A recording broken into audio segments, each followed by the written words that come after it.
Welcome to Honey Badger's new video series, Silver Experts Are Tough, in which we will feature some of the best in the business in silver exploration and mining, as well as our view of silver, the commodity, and why we think it's ready to soar. I'm Ed Thorose. I'm president of Honey Badger, and I'm joined by Doug Eaton, who's a member of our board. And we're here to talk about the Yukon and our Plata silver property in the Yukon. And this is a real privilege because Doug is a veteran Yukon geologist with many years of experience in the Yukon and a number of discoveries under his belt. I've been working as a exploration geologist in Yukon for 50 years now. Almost all of that time I was a partner with the firm Archer Catherine Associates, a very well-known consulting group who are responsible for a lot of major discoveries in Yukon territory. Since the early 2000s, I've been involved with a company called Strategic Metals. We're a project generator. We focus mainly on Yukon, using my knowledge and the knowledge of other team members and the databases that Archer Catherine had put together over the life of the company, which is probably the second largest private database relating to mineral exploration in the territory. I'm thinking that probably Teck has a larger one, but anyway, we've got a lot of information to draw on. And over the years that we were in Yukon, we had run across the Keno Hill area specifically a number of times. Al Archer and Bob Cather, who formed the company, were the exploration manager and the chief exploration geologist with Keno Hill before forming Archer Cather. So I've grown up with Keno Hill and the importance of silver and what makes silver projects valuable throughout my entire career. And I can tell you that the Plata project was recognized very early as one of the most significant occurrences for silver outside of the Keno Hill district, and it remains so today. So I'm very happy to chat with you about it. Yukon is very prospective for silver, and you've made a number of discoveries, silver discoveries in the Yukon. I don't, if you can tell us a little bit as to why the Yukon is prospective for silver and what styles of mineralization you might find. More gold's been found in the last 15 years than was found in the previous century. Silver, on the other hand, has been recognized for a long time, partly because of the very long life of the Keno Hill project area. The mines at Keno Hill were the second largest primary producers of silver in the history of Canada, and with more than 200 million ounces of gold production. But there are a number of other districts in Yukon that are well known. The Rancheria area, for example, which the Silvertip mine is part of. The Senex deposits that run up along the Yukon Northwest Territories border, the Howards Pass, Tom Jason, have a significant silver component with them as well. The Faro district, many people don't realize that it was a very large lead zinc producer, but it also contains a lot of silver and gold as byproducts. So silver is important, but when you filter it out, Plata is the only project that I'm aware of in Yukon that has the same kind of extremely high grade silver that is characteristic of the Keno Hill camp. There are other areas that have got high grade, Rancheria district, for example, but honestly, Plata and Keno stand out way ahead of the others.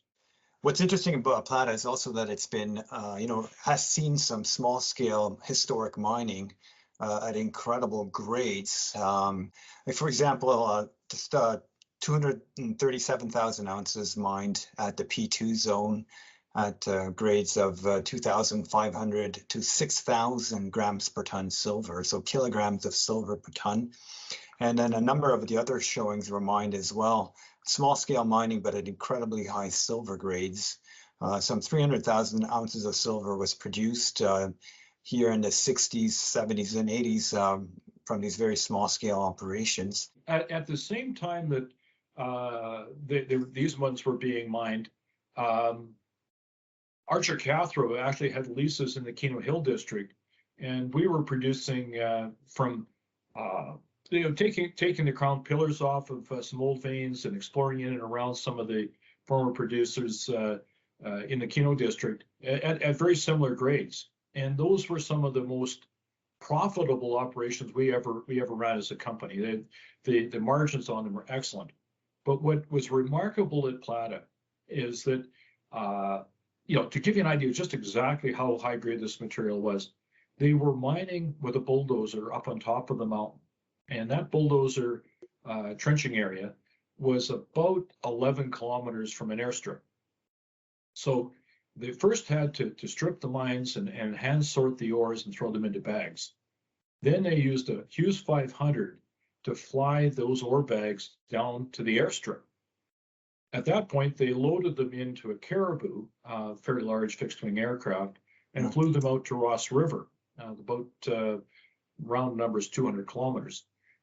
At that point, they had to then offload them and put them onto trucks, and then they drove those trucks from Ross River all the way to Trail in southern BC, and they made money. Like, that is probably the most torturous production route I can imagine for transportation, and yet they were able to mine a number of years in that manner. So it just speaks to how incredibly high grade this ore is. We did some work this past summer with Archer Cathro, and it really confirmed some of these grades at the P4 zone, at the P2 zone especially. We couldn't get to the P3 zone because it was covered, but some incredibly high grades have been channel sampled there as well. 1.5 meters at 1,546 grams per ton silver. Another channel sample, 1.5 meters at 1,263 grams per ton silver. And that doesn't include the lead and zinc. The zinc and lead numbers are incredibly high as well. 42% lead on that one channel sample, 18% zinc. Similarly at the P2 zone, also very high grades of silver. Both Keno Hill and Plata are situated between or in the close proximity to major thrust faults. And the mineralization is mostly hosted in high angle structures that cross-cut those big faults. At Plata, we see a style of mineralization which isn't really common in the Keno Hill district. So we've divided the veins of Plata into two main categories. Type 1. Type 1 veins are very similar, almost identical to the main producing veins of the Keno Hill district. The most significant mineralogy is galena with tetrahedrite, and the gangue is generally siderite, iron carbonate. That's distinguished from the type 2 veins, which we have at Plata and which are not terribly common at Keno, but they are present. The type 2 veins of Plata tend to occur in the plane of the thrust faults rather than the high angle structures, and they have a lot more silica in the gangue. They also have other minerals like arsenopyrite. The important thing about the type 2 veins is that they're much more gold rich than the type 1 veins. They still have silver and lead, but they also have very significant amounts of gold. The analog in the Keno Hill districts are what they call longitudinal veins. They're present widely throughout the district, but they tend to be quite narrow and rarely produce. At Plata, the veins tend to be much more consistent. They're very predictable in the plane of the main Plata thrust. Is where we found them to date at the P3 and the P4 zones. And they seem to be very laterally extensive and quite a bit thicker than the veins at